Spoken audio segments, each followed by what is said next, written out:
Thank you. Just trying to see if we're missing one director, but he is on his way. Thank you for all attending. This is the Lost Pines Groundwater Conservation District special called board meeting. Today is Wednesday, June 21st. It is now 6:10 p.m. And we are here in the city of Giddings council chambers. So the agenda for today is number one, we'll call to order. We've got a quorum here. Larry will join us as soon as he can. Mr. Shaddy will. And so welcome. And with that, I will open the public hearing. So if, please, anyone who likes to provide comment, please sign up your name. I've got 3 so far. So they all look to be on number 2. So I've got first Mr. I'm not sure, Darcy or Cameron? I'm not sure the first name, I apologize. Okay. Is it Darcy? It's Daisy. Daisy, thank you. Come on up, yeah. Yeah, I answer to Stacy or Daisy or whatever. Okay. Sorry about my handwriting. All right. Good afternoon, members of the board. Thank you again for allowing me to speak. My name is Daisy Cameron, and I'm the Assistant General Manager at Aqua Water Supply in Bastrop, Excuse me, can you folks in the back hear? No, we can't hear. Or at least Can we? can't. You want to try the mic, maybe? Testing. No, it's currently off. He's got turned. Let's see if Jim can turn it on. Well, I mean, See how much better. Testing. Some- Okay, it's a little better. All right. Thanks, guys. You got to be real close. Thank you. All right. Good afternoon, members of the board. Thank you again for allowing me to speak. My name is Daisy Cameron, and I'm the Assistant General Manager at Aqua Water Supply in Bastrop, Texas. First of all, I want to sincerely thank the district for amending the definition of contiguous acreage to include TCN. We see this as a big win for the community and appreciate your stewardship in this regard. The excessive heat warning in our area continues, and we've had yet another triple-digit temperature day today. When it's hot outside, demand in Aqua's system tends to be higher. Our main pump station is currently running about 22 hours a day, and even so, the system struggles to keep some of our elevated tanks from emptying. Our members have invested many millions of dollars over the years, but it's still a challenge to keep up with our current demand and recent growth. As I shared with you all in April, 98% of our customers use Aqua Water for purposes that are otherwise considered exempt per Chapter 36 of the Texas Water Code, meaning they're using Aqua Water for domestic, irrigation, and livestock purposes. As you can probably guess from our current operating capacity, which is based on our current well operating permits put in place by the Lost Pines GCD, any production limits would result in immediate negative impacts to the residents of Bastrop and Lake County who depend on Aqua Water for service.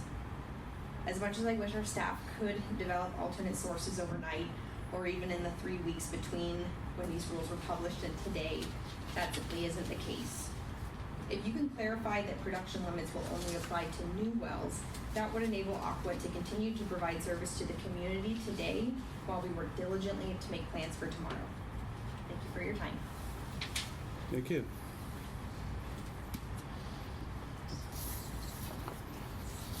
Okay. Next up, I've got Mr. Ed McCarthy. And again, if anyone would like to comment, please sign up.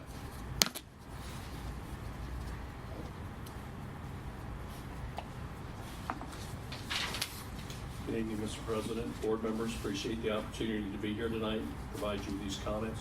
We have submitted written comments. They follow along with the comments we previously submitted. We very much appreciate all of the work that was done to revise the rules and the effort that you continue to have. I think what I want to stress tonight is that you guys worked very hard during the past session, and while the district-specific bill on mitigation did not pass, Chairman King did pass House Bill 3059, which allows you to proceed with mitigation. and to use revenues available to you for that purpose. And the language of that bill that I want to emphasize to you, that I would like you to take another look at your rules before you adopt them, is the idea of the balancing of the ability to develop groundwater for the much needed service that we need, including what Aqua Water Supply just spoke to. And you have a paper from, I think, the community of water retailers here in Lee and Bastrop counties, is to look at how that tool that's now been added to your resources can assist you to allow more production to occur without having the very restrictive per acre foot per acre production limits, as well as the potential curtailments that you recommend. And with that, I'll stop. I'm happy to answer any questions, but again, appreciate the opportunity to be here. Thank you. Thank you. Thank you. Next up, Mr. Hugh Brown.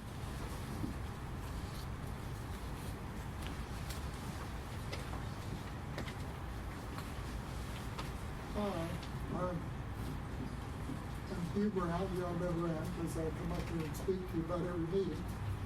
I just want to say, in general, when you're going through dealing with these rules, to think about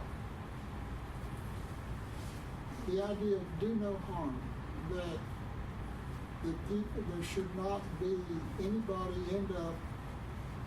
we shouldn't end up worse off, especially us who live here in these counties, that to make sure everybody's we're kind of taken care of, and not have people out there making money and getting ahead by strewing grief in their wake.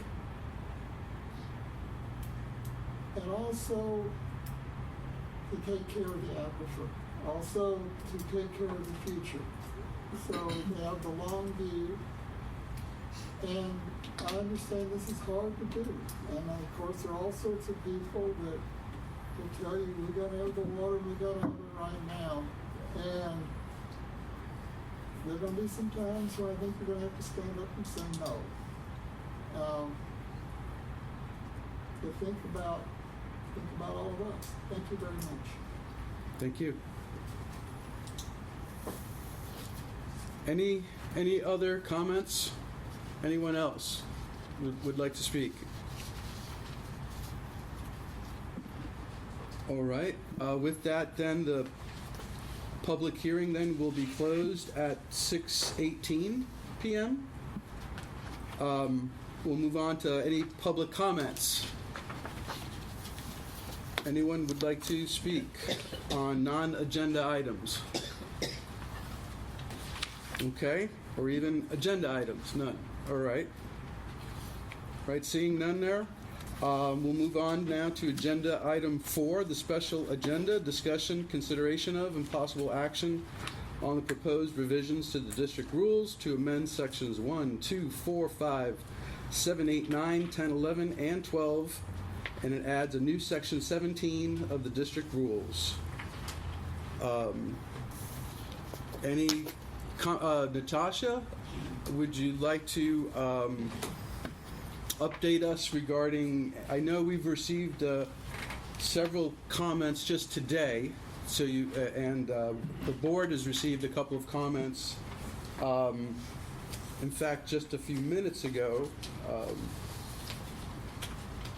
from Recharge Water in particular, and I don't know if you had a chance to look them all over or if you had any comments on the ones that we did receive the last couple of days.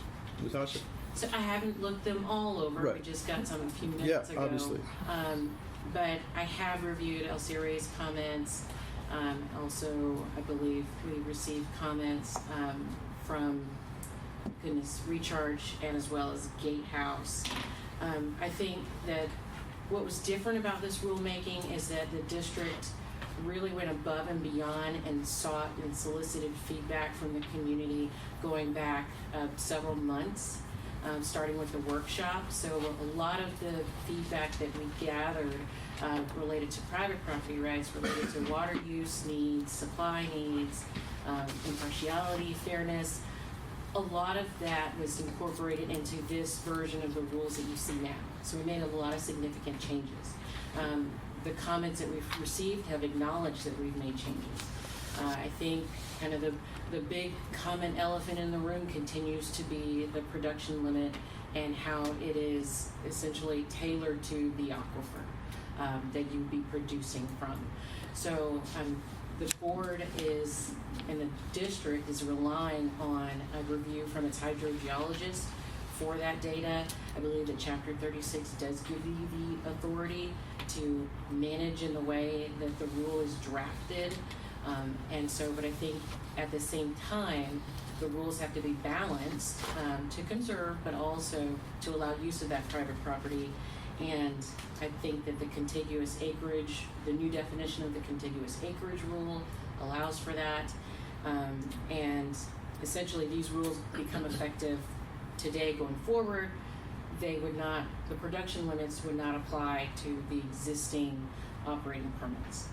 And so I think that was a key point of uncertainty, and that's been answered by the version that's in front of you today. I had a couple of what I call like non-substantive cleanup items that I can either go over with you, but I did want to get authority to make those changes to further answer any uncertainty.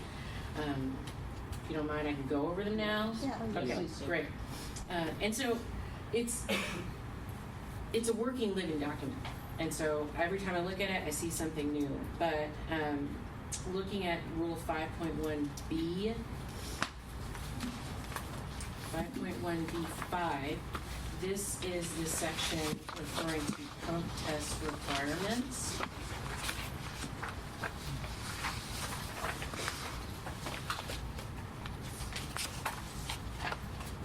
That first sentence, I'll let you guys flip to that page. What page is it? See, it's 17. Oh, I have that. No, it's not that one. It's in the back.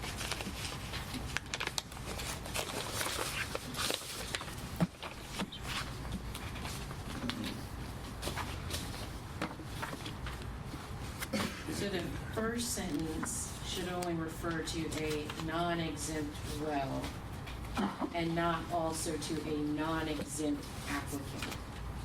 So we're doing the test on the well, not the applicant. And so I would make that change. Further down in 5, there's a plural S on pump tests. I would just make that a singular pump test. So are you just going to change the word applicant to well? Yes. Okay.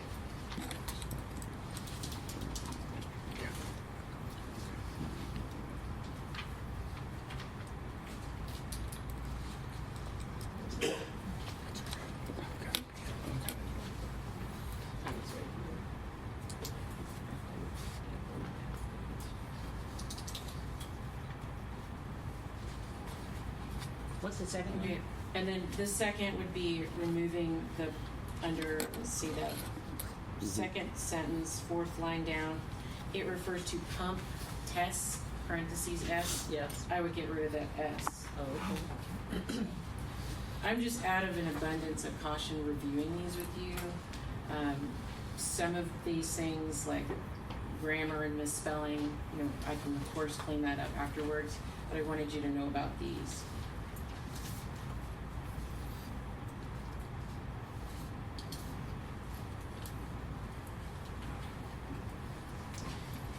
So Rule 9.1A1, this is production limits, page 42.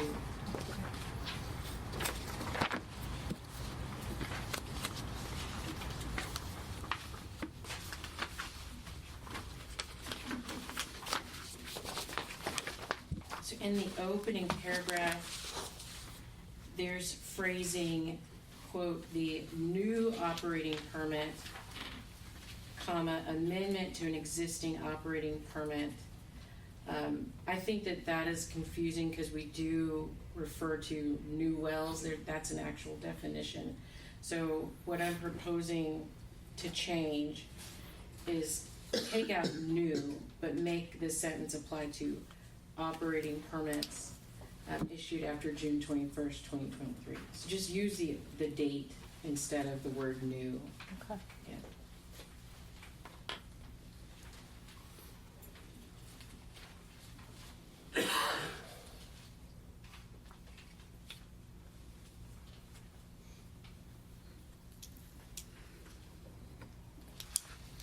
Okay, and then I've got under 9.1C1.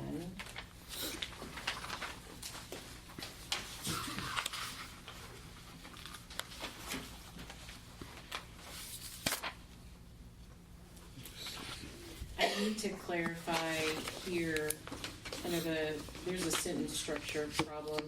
So, the board may by resolution adopt a temporary drought curtailment, decreasing the maximum allowable production or DFC maximum allowable production in all non-exempt operating permits issued by the district for a given period of time. And so I think it's not clear where that period of time applies. And so I'm proposing to strike that for a given period of time. And under this second area, under the second paragraph, to adopt a temporary drought curtailment resolution for a stated time frame.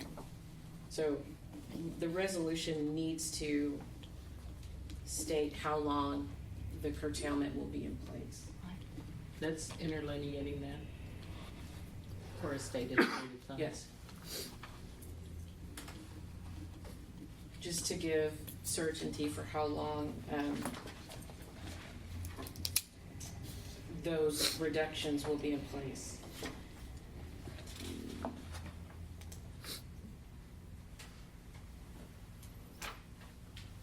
Okay, that's the significant ones. I think the rest I can handle under sentence structure, grammar, cleanup. Okay, those are all my changes. Are there any questions about what you've heard or what you've reviewed? Any of the comments received? And So it appears from some of the laws that were passed in this session that we will be revisiting our rules by the fall, and nothing we're doing tonight will keep us from revisiting any of these that it turns out we want to take another look at. absolutely. Okay. So and I wouldn't recommend that you do the rulemaking for the legislative changes before the rules are effective. Right. So, I mean, we can Yeah, work but on I it in the said the summer. fall, yeah. But yeah, you're right. So after September 1st, there would be conceivably another rulemaking. And then, even after the stakeholder process, I imagine there'll be even another one. The management plan was amended recently to incorporate an annual review of the rules. So, I mean, we could be doing this every year. So we'll have, it looks like one, if not two more opportunities to revisit the rules within the next 6-9 months or so, for sure. Okay. Yes. And I just wanted to thank you for all the hard work that you've put into this and all the editing. And I wanted also to thank the management committee. The management committee's been working on the rules for, and I wanted to thank the management committee, and in particular, I also wanted to thank Natasha for your work on this. It's my pleasure. Okay, thank you. Thanks, Natasha. Does any director have any questions or any statement, comments, any further discussion on this by the board?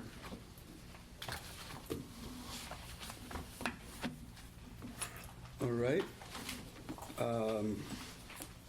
So we won't need an executive session, so I'll be happy to entertain a motion. I'll make a motion to adopt the proposed rule changes as of presented in May 31st of this year. I second. All those in favor? Aye. Aye. Any opposed? Hearing none, the motion passes. And with that, I will adjourn the meeting at 6:29 p.m. So that is the end of the special called meeting. We'll now move into the